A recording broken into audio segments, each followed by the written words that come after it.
The Moonstone by Wilkie Collins. Unabridged narration by B.J.Harrison.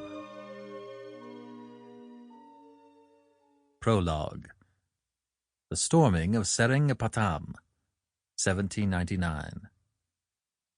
Extracted from a family paper. 1. I address these lines, written in India, to my relatives in England.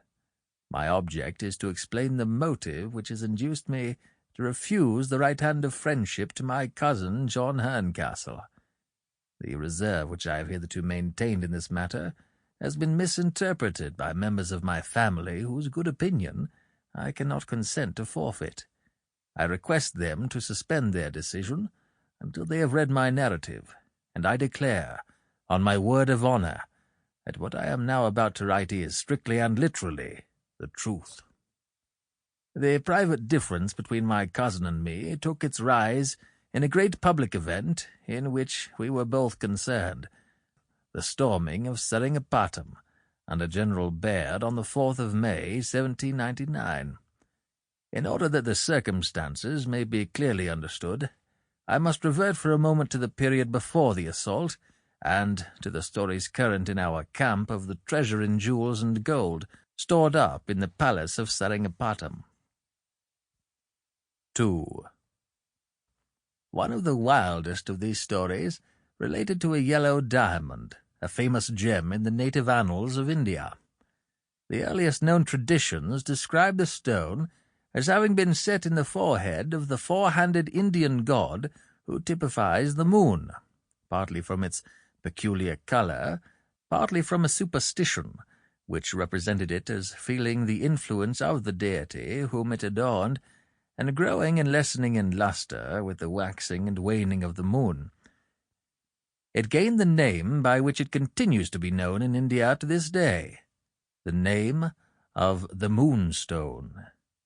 A similar superstition was once prevalent, as I have heard, in ancient Greece and Rome, not applying, however, as in India, to a diamond devoted to the service of a god, but to a semi-transparent stone of the inferior order of gems, supposed to be affected by the lunar influences, the moon, in this latter case also, giving the name by which the stone is still known to collectors in our own time. The adventures of the yellow diamond begin with the 11th century of the Christian era. At that date, the Mohammedan conqueror, Mahmud of Ghinzi, crossed India, seized on the holy city of Somnath, and stripped of its treasures the famous temple, which had stood for centuries the shrine of Hindu pilgrimage and the wonder of the Eastern world. Of all the deities worshipped in the temple, the moon god alone escaped the rapacity of the conquering Mohammedans. Preserved by 3 Brahmins, the inviolate deity, bearing the yellow diamond in its forehead, was removed by night and was transported to the second of the sacred cities of India, the city of Benares. Here, in a new shrine, in a hall inlaid with precious stones, under a roof supported by pillars of gold, the Moonstone was set up and worshipped. Here, on the night when the shrine was completed, Vishnu the Preserver appeared to the 3 Brahmins in a dream. The deity breathed the breath of his divinity on the diamond in the forehead of the god, and the Brahmins knelt and hid their faces in their robes. The deity commanded that the Moonstone should be watched from that time forth by 3 priests in turn, night and day, to the end of the generations of men. And the Brahmins heard, and bowed before his will.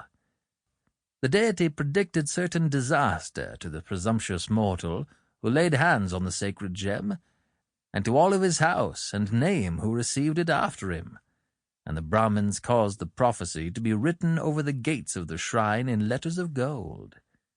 One age followed another, and still, generation after generation, the successors of the 3 Brahmins watched their priceless Moonstone night and day. One age followed another, until the first years of the 18th Christian century saw the reign of Aurungzebe. Sample complete. Ready to continue?